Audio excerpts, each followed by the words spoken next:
بسم اللہ السلام علیکم. یہ میری آج کی چھٹی ویڈیو ہے اور ممکنہ طور پہ آخری ویڈیو ہے. اور اس ویڈیو کے اندر میں بات کرنا چاہتا ہوں اپنے پاکستانی سپورٹس مین سے اور ان کی اس حرکت کو اپریشیٹ کرنے والے ان پاکستانیوں سے کہ سپورٹس کے میدان میں جب ہندوستانی عوام برا سلوک کر رہی تھی، بد سلوکی کر رہی تھی، غلط باتیں کر رہی تھی، غلط آوازیں لگا رہی تھی، آپ کو کیا ضرورت تھی یہ ایکشن دکھا کے دھز اور بیٹ کی گن بنا کے دھز؟ کیا ضرورت تھی؟ کیا پروف کرنا تھا؟ بچپن سے ہم نے 2-3 مثالیں پڑھی ہیں. جب ہاتھی ایک جگہ سے گزرتا ہے تو کتے اس پہ بھونکتے ہیں. کیا ہاتھی ان کے اوپر بھونکتا ہے؟ کیا ہاتھی ان کے پیچھے جاتا ہے؟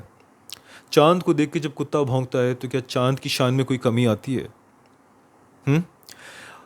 ایک اور مثال کیا تھی کہ ہاں، اگر کہیں پہ ٹٹی پڑی ہوئی ہے، پوٹی، اس کے اندر آپ انگلی ڈالیں گے تو کیا ہوگا؟ آپ کی انگلی گندی ہوگی.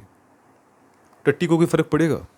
کیچڑ ہے، کیچڑ میں پتھر پھینکو گے، پتھر پہ کوئی کچھ ہوگا، کیچڑ اڑ کے آپ کے اوپر آئے گی. کتنی مثالیں ہیں اس بات کو ایڈریس کرنے کے لیے کہ ٹاکسیسٹی کا جواب کبھی بھی ٹاکسیسٹی نہیں ہے. اور میں نے تو چلو دنیاوی مثالیں دی، میں اب آپ کو آپ کے پیارے نبی کریم صلی اللہ علیہ وسلم کی 2 شاندار مثالیں دیتا ہوں. 2 شاندار مثالیں جن کے اوپر پل بڑھ کے میں نے اپنے آپ کو شیپ اپ کیا ہے ان مثالوں کو. جیسے باڈی بلڈنگ کرتے ہیں نا، تو آپ اپنے آپ کو کنڈیشننگ کرتے ہیں، بار بار ایکسرسائز کرتے ہیں، باڈی سدھرتی ہے. اللہ کے نبی کریم صلی اللہ علیہ وسلم کی خوبصورت 2 احادیث کو اپنی زندگی کا پورا نچوڑ بنا کے میں نے اپنے زندگی کو شیپ اپ کیا ہے.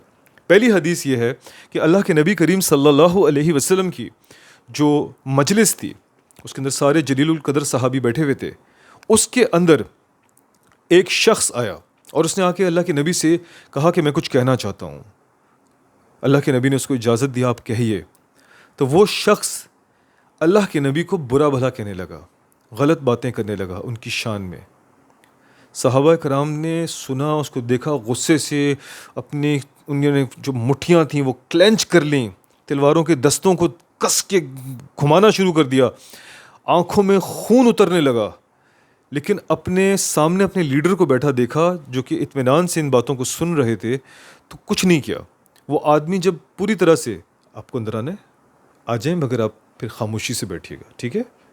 Sit here, this is the last video, okay?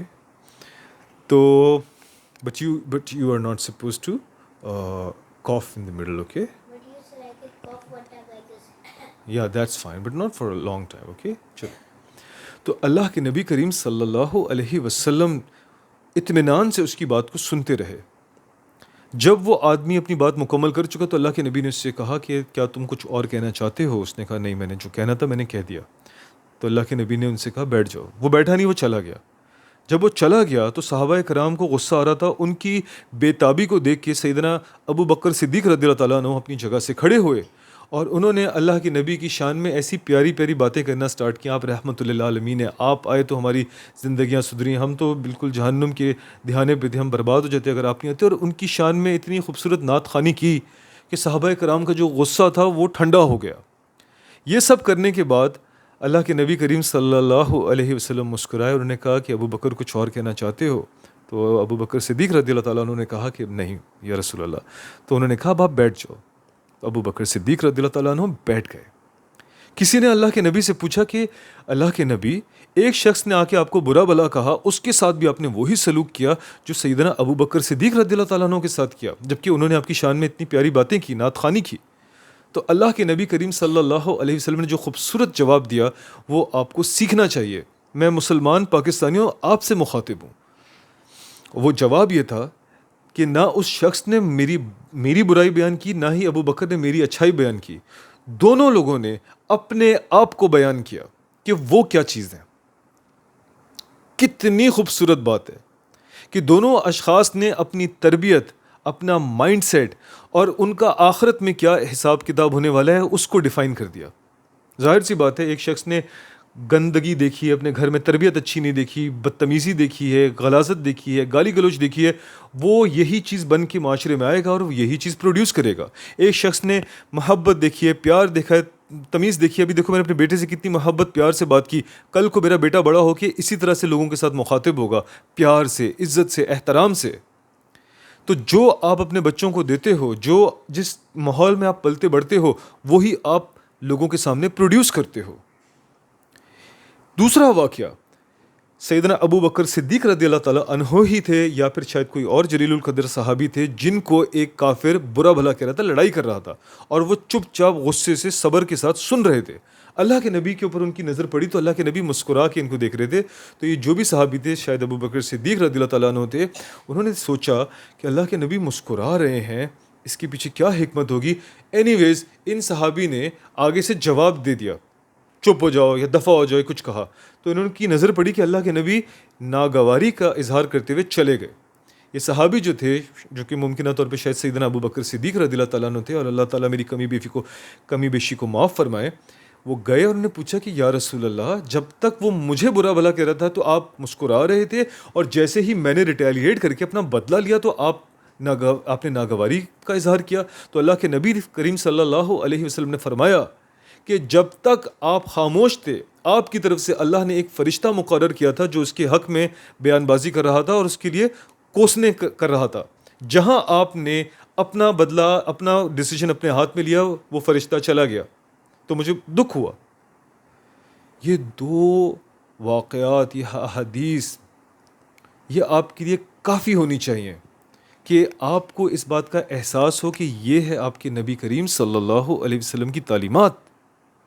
اور یہ تو بڑی نارمل اور بڑی ہی ریلیکس سچویشن میں ہے. سیدنا عمار رضی اللہ تعالیٰ عنہ کی والدہ کو بے دردی کے ساتھ شہید کر دیا گیا, ان کی آنکھوں کے سامنے ان کے والد کو بے دردی کے ساتھ شہید کر دیا گیا. اور آپ ذرا جا کے پڑھیے کہ کس طرح ان کی والدہ کو شہید کیا گیا. ایک خاتون, ایک عورت, مقدس ہستی کی عزت کو پامال کرتے ہوئے, میں اس کو بیان کرتے ہوئے بھی شرماتا ہوں, خود پڑھیے جا کے.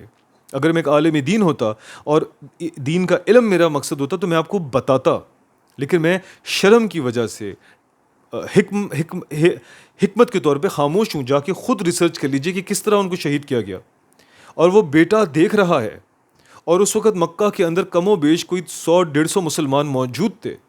اللہ کے نبی کریم صلی اللہ علیہ وسلم کی اگر ذات یا ان کی تعلیمات کا مجموعہ بدلہ لینے کی روش ہی ہوتی, مطلب قرآن آپ کو اس کی اجازت دیتا ہے کہ آنکھ کے good job my son missed his فجر so he is doing okay. میری جان Zavi, can you please close the door, thank you.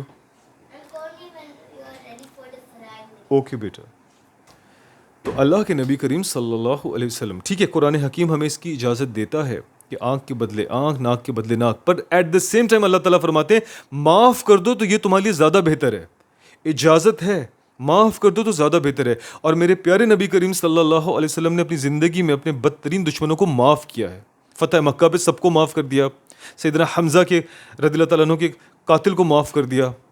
ہر موقع پہ آپ کے نبی نے معافی کی سنت کو کر کے دکھایا ہے, اور جہاں پہ جنگ کی ضرورت تھی وہاں جنگ لڑی ہے.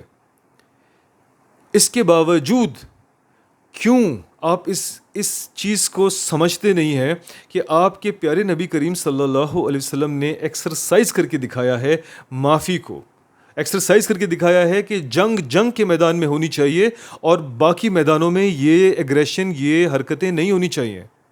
کسی کی چینٹنگ, کسی کی غلیظ باتیں, کسی کی ماں بہن کرنا آپ کی زندگی کو ڈیفائن نہیں کرتی.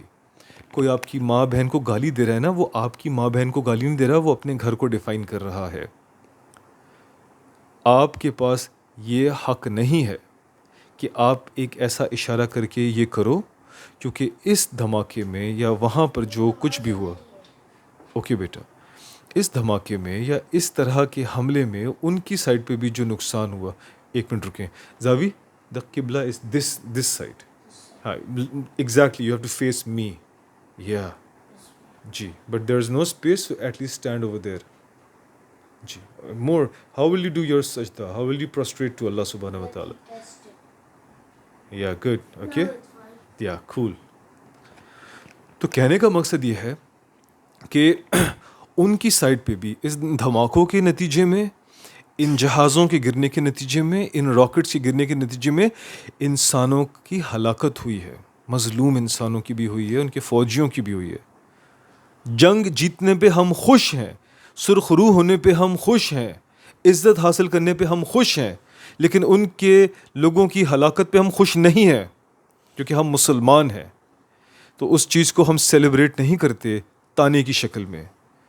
اور میدان کھیل میں میدان جنگ نہیں ہونا چاہیے۔ وہ گالی دے رہے ہیں، میں نے آپ کو آپ کے نبی کی سنت بتا دی ہے، کرنے دو انہیں، اپنے آپ کو ڈیفائن کر رہے ہیں، اپنی علم، اپنی تعلیم، اپنی اپ برنگنگ، اپنے والدین کی تجربے کو وہ بتا رہے ہیں۔ یہ ان کے لیے بے عزتی کے لیے کافی ہے، مگر یہ دھماکہ وہ دھماکہ ان کے لوگوں کی ہلاکت کو آئیڈیلائز نہیں کرو۔ گن دکھا کے گن، میرے پاس گن ہے، میرے پاس بہت سارے چاقو ہیں، چھریاں ہیں، میں اپنے بیٹے کو تربیت دیتا ہوں، گن ڈسپلن، ٹریگر پہ ہاتھ نہیں رکھا جاتا، کسی کو اگر آپ نے دینا ہے بٹ کی طرف سے دیتے ہیں، چاقو اگر آپ نے ہینڈل کرنا ہے بند کر کے دیجئے یا پھر بٹ سائڈ سے پکڑائیے۔ یہ عزت ہوتی ہے ویپن ہینڈلنگ کی۔ آپ اسے کراؤڈ کی طرف فیس کر کے کیا دکھانا چاہتے ہو؟ مار دو گے سب کو؟ کھیل کا میدان ہے یار، جنگ کا میدان نہیں ہے۔ یہ کس قسم کی آپ تربیت دے رہے ہو؟ کس قسم کی روش ہے یہ؟ کیوں ہم اس والی ڈاکٹرائن کو فالو کر رہے ہیں جہاں پہ ہمیں ایک لیڈر ایسا ملا جس نے پنڈال پہ کھڑے ہو کے لوگوں کو بے عزت کیا، لوگوں کو چور کہا، لوگوں کو ذلیل کیا؟ دین اسلام کا سہارا لے کے اس نے اپنی بات کو منوانے کی کوشش کی، اور ایک بہت بڑی تعداد میں پاکستانی اور غیر باہر کے جو پاکستانی ہیں، آؤٹ آف پاکستان جو پاکستانی ہیں، ان سب کو اس نے جو ہے اندھا کر دیا، اپنی محبت میں بدتمیز بنا دیا۔ وہ اس وقت بھی جو ہے لنڈن کے اندر نواز شریف صاحب کے گھر کے باہر کھڑے ہو کے کس قسم کی جہالت اور بدتمیزی کا مظاہرہ کر رہے ہوتے ہیں وہ نوجوان۔ شرم آتی ہے مجھے۔ مت بنو آپ ایسے، مت کرو آپ اس طرح کی حرکتیں، یہ غلط ہے، یہ آپ کے نبی کی سنت نہیں ہے۔ آپ کے نبی نے آپ کو کبھی اس طرح کی کوئی تعلیم نہیں دی۔ بی اے ریفائنڈ جینٹلمین، یا تو اپنا کھیل اتنا اچھا کرو کہ کھیل کے میدان میں چھکے مار مار کے اور وکٹیں لے لے کے آپ اپنے دشمن کو وہ کرو، چت کرو، اس کے بعد ہاتھ بڑھاؤ، وہ نہ ملا ہے تو بولو اوکے ٹھیک ہے۔ لیکن یہ کوئی طریقہ نہیں ہے کہ ایک تو جیت بھی نہیں سکتے اور اس کے بعد ہار، ایک تو غریب اوپر سے بدتمیز، وہی والی مثال ہو گئی کہ جیت بھی نہیں سکے اور پھر بدتمیزی بھی کرو گے آپ۔ ہمیں ویسے ہی شرمندہ کر دیا کہ آپ جیت نہیں سکے۔ ٹھیک ہے، کھیل میں ایک سائڈ جیتتی ہے ایک سائڈ ہارتی ہے، جو اچھا کھیلتی ہے وہ جیتتی ہے، وہ ڈیزرو کرتے تھے، آپ نہیں ڈیزرو کرتے تھے، مگر یہ کر کے تو ہمارے اور بے عزتی نہ کرو نا۔ یہ تو ہم کالج لیول کا بچہ کرتا ہے اس طرح کی حرکتیں، نیچا دکھانے والی حرکتیں، آپ یہ نہیں کرو۔ آپ کے اوپر ہم نے لاکھوں روپے خرچ کیے ہیں، اپنے پیٹوں کو کاٹا ہے آپ کی تنخواہیں بھرنے کے چکر میں، تاکہ آپ لوگ کرکٹ کھیل کے ارب پتی ہو جاؤ، پوری دنیا کی سلیبریٹی اور سپر سٹار بنو، وہاں جا کے ہم بہترین خبیب کو دیکھو، خبیب نورمغومدوف، وہ اپنے اس سٹیج پہ جا کے اسلام کو اپ لفٹ کرتا ہے، آپ اس سٹیج پہ جا کے بوش یہ کر رہے ہو۔ یہ کون سا کس قسم کی تربیت ہے؟ یہ نہیں آپ کے نبی کریم صلی اللہ علیہ وسلم کی تربیت۔ مت کیجیے پلیز، بار بار کہہ رہا ہوں مت کیجیے، ہمیں اور مزید شرمندہ نہ کیجیے۔ اپنا کھیل امپروو کیجیے، کھیل کے میدان میں کھیل کے ذریعے آپ ہرائیے، اور میدان جنگ میں بندوق کے ذریعے اور بم کے ذریعے ہرائیے۔ اور سب سے بہتر چیز یہ ہے کہ اسی روش کو قائم رکھیے۔ وہ نہیں ملاتے آپ ہر بار آگے ہاتھ کریں۔ وہ جیسے یہ گاندھی گیری سکھا رہے تھے نا منا بھائی میں، وہ پیک پھینکتا تھا وہ صاف کرتا تھا، وہ پیک پھینکتا تھا وہ صاف کرتا تھا۔ یہ نہیں ملاتے ہاتھ تم ہاتھ بڑھاؤ، یہ نہیں ملاتے ہاتھ تم ہاتھ بڑھاؤ، یہ نہیں ملاتے ہاتھ تم ہاتھ بڑھاؤ۔ ایک دن شاید ملا ہی لیں، شاید گلے لگا لیں، اور اگر آخری وقت تک یہ کریں گے تو اس کا مطلب ہے انہوں نے اپنی اوقات دکھا دی کہ ہم تو ہیں ہی بدتمیز، کالے دل کے، چھوٹے دل کے لوگ۔ مگر تم کم از کم یہ بدتمیزی نہیں کرو کہ میں جلا دوں گا، میں گولی مار دوں گا، میں دھماکہ کر دوں گا، اور جو ان کے شہید ہوئے ہیں ان کا مذاق نہ اڑاؤ۔ ٹھیک ہے، یہ مت کرو۔ اپنے کھیل کو امپروو کرو، ہمیں فخر کراؤ۔ ہم اپنے بچوں کو سپورٹس مین نہیں بنانا چاہتے، کیونکہ ہم چاہتے ہیں کہ سپورٹس کو اپنی زندگی کا حصہ بنائیں، لیکن سپورٹس کے ذریعے پیسہ نہ کمائیں، پڑھائی لکھائی پہ وہ کریں، اپنا وقت صرف کریں۔ وہ آپ لوگوں کو آئیڈیلائز کرتے ہیں اور آپ لوگ جا کے میدان میں ایسے کرتے ہو، پھر وہ اسی چیز کو، وہ رام جانی مووی دیکھی ہے، ہاں وہ جا رہا ہوتا ہے وہ لٹکنے کے لیے، اس کو پھانسی دی جا رہی ہوتی ہے، تو اس کو فالو کرنے والے وہ بھی سارے رام جانے بن کے آتے ہیں، یہ عزت کی موت، عزت کی موت نہیں، وہ گینگسٹر ہوتا ہے۔ ان بچوں کو اچھی تربیت دینے کے لیے آخر میں ایکٹنگ کرتا ہے کہ نہیں میں ڈر گیا، موت نہیں چاہیے مجھے، تو وہ بچے کہتے ہیں رام جانے کو ہم نہیں بنیں گے۔ وہ ایک سبق تھا کہ غلط چیز کو آئیڈیلائز جو کرواتا ہے نا تو وہ اپنے پیچھے ایک بہت بڑی فوج بناتا ہے اور ایسے نوجوانوں کی جو غلط چیز کے اوپر پھر چلتے ہیں، جو عمران خان صاحب سے ہوئی، جو کہ انجینئر محمد علی مرزا صاحب سے ہوئی، کہ دونوں خود گریٹ لوگ تھے لیکن اپنی کچھ عمل کی وجہ سے ایک بہت بڑی عوام کو انہوں نے بدتمیزی کا وہ بخار چڑھا دیا. تو آپ لوگ اس طرح کی آپ لوگوں کو لوگ آئیڈیلائز کرتے ہیں، آپ لوگوں کو لوگ I don't know why they idealize you. Cricket ہی کھیل رہے ہو نا، کون سا کوئی بڑا آپ نے کوئی راکٹ سائنس کی ہے، ایک کھیل ہے. گلی کوچے میں کھیلتا تھا، فاسٹ بالر تھا، ٹھیک ہے، بہت اچھا فاسٹ بالر تھا، لوگ نہیں کھیل پاتے تھے میری گیند. کون سا بڑا کمال آپ نے کیا کہ آپ نے جو ہے جا کے کھیلا، آپ نے تو پیسہ کمایا ہے. کمال تو یہ ہو کہ آپ نے کوئی مطلب کہ کوئی آپ نے پروف کر دیا کہ ارتھ فلیٹ ہے، وہ ایکچولی راؤنڈ نہیں ہے، یا اس طرح کی کوئی بات کر دیا آپ نے کوئی 10-15 لاکھ لوگوں کو مسلمان کر دیا اپنے اخلاقیات کی اس سے. یہ کوئی بڑی کمال کی فخر کی باتیں ہیں. کرکٹ میچ جیت لیا، ورلڈ کپ جیت لیا، یہ فخر کی بات تو نہیں ہے. ٹھیک، خوشی ہے، ٹھیک ہے، ہمارے ملک کا نام روشن ہوا، لیکن اس میں فخر کی کیا بات ہے؟ اس میں آپ نے سائنس کو کیا دیا، ترقی کو کیا دیا؟ پھر بھی لوگ آپ کو آئیڈیلائز کرتے ہیں. تو جب آپ کو آئیڈیلائز کرتے ہیں تو you have with great powers comes great responsibility. چھوٹے بچے آپ کو دیکھ رہے ہیں، یہ روش کہ ایف ورڈ سکھا دو اور یہ ایس ورڈ سکھا دو اور بدماشی دکھا دو، اگریشن دکھا دو، یہ سب غلط ہے بھائی. کھیل کے میدان میں کھلاڑی بن کے رہو. کھیل کے میدان میں جاہل اور یہ بدماش بننے کی ضرورت نہیں ہے. امید کرتا ہوں کہ میں نے جس بھی اینگل سے بات سمجھانے کی کوشش کی ہے، ایک بڑا بھائی، ایک بیٹا، ایک دوست ہونے کے ناطے وہ آپ کو سمجھ میں آئی ہو. اور اگر نہیں آئی ہے تو اللہ تعالیٰ آپ کو بھی اور مجھے بھی ہدایت دیں اور ہمارا معاملہ درست کر دیں. جزاک اللہ خیر، شکریہ، السلام علیکم.